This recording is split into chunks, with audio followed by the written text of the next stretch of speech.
Bonjour tout le monde, Luc Olivier de RPM. Je vous présente la dernière des exclusivités que Audi nous a présentées dans la région de Munich. C'est la troisième génération du Audi Q5. On se souvient de la première génération qui est arrivée en 2008, la deuxième 10 ans plus tard pour 2018. Et pour 2025, on arrive avec cette nouvelle génération.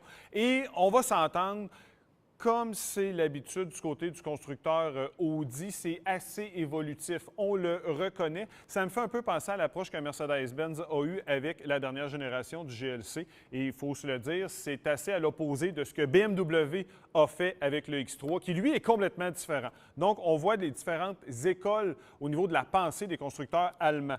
Je vais vous parler évidemment du design parce que c'est extrêmement important du côté de chez Audi. La grille de calandre, le fameux single frame, beaucoup plus bas que sur l'ancienne génération, beaucoup de textures aussi, énormément travaillées. Personnellement, je trouve que c'est assez chargé, c'est très lourd au niveau de la présentation. Le capot aussi, beaucoup plus bas, plus plongeant, mais regardez la bande ici, à quel point elle est exposée. Je ne sais pas pourquoi, mais j'ai l'impression qu'il va y avoir beaucoup de projections de pierres qui vont atterrir sur cette composante-là.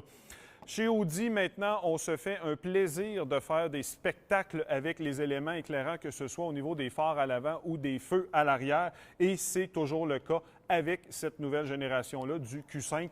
Pas moins de 8 designs différents au niveau de l'éclairage. Donc, clairement, vous pouvez jouer avec ça selon votre humeur.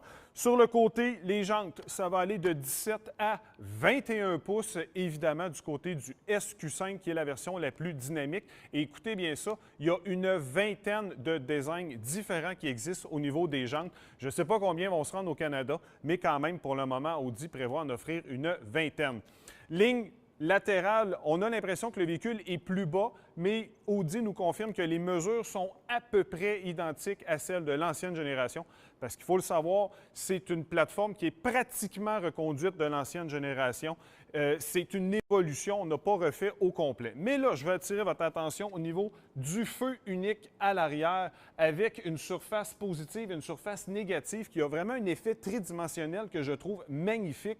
Les fameux bloc optique au OLED. Vraiment un spectacle ici de ce qu'on peut voir à l'intérieur. Plusieurs possibilités. On peut jouer avec ça. Il y a même des éléments de sécurité qui peuvent être intégrés à tout ça. Ça, je trouve que c'est intéressant. Et regardez l'aménagement de la plaque aussi. Ça, c'est assez innovant au niveau du style. Il n'y a pas d'espace vraiment défini. Il n'y a pas de creux. On a vraiment fait une seule pièce unique. Ça, je trouve que c'est réussi. Mais ce que j'aime un peu moins, c'est la partie inférieure du pare-choc. C'est comme si on avait intégré le pare-choc trop haut et le diffuseur trop bas. Mais bonne nouvelle, on a quand même des pots d'échappement, 2 dans le cas de la version Q5. À l'intérieur, on a l'école de Audi. C'est la nouvelle génération avec des écrans et des écrans. Devant le conducteur, on a un écran de 11,9 pouces.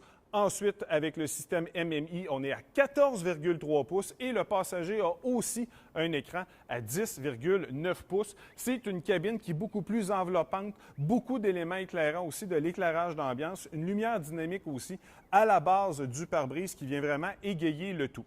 Mécaniquement, écoutez, c'est pas une grosse révolution ce qu'on fait du côté de chez Audi. On évolue tranquillement, pas vite. On a un moteur 4 cylindres 2 litres turbo-compressé qui, dans le cas présent, va développer 204 chevaux. C'est très près des 201 chevaux de la génération qui termine en ce moment même. Mais là, on ajoute un système 48 volts et un moteur électrique derrière la transmission qui sera capable de mouvoir les 4 roues, évidemment à très, très basse vitesse. Et il y a un élément aussi qui est super intéressant. Vous avez une capacité de freinage régénératif. Donc, en freinant légèrement, le véhicule va découpler l'aspect mécanique pour être en régénératif avec le moteur électrique. Donc ça, c'est une caractéristique qui est quand même le fun.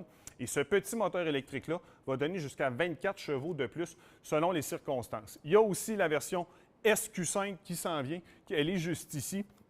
Et là, encore une fois, V6, 3 litres, turbo-compressé, 367 chevaux dans cette version-là. Encore une fois, c'est une motorisation qui est évolutive et tout comme la version 2 litres, on a une boîte automatique à 7 rapports à double embrayage. Mais il y a un élément que je suis extrêmement content qu'il soit de retour. Vous savez à quel point on a critiqué Audi et l'absence de pots d'échappement, les faux pots d'échappement.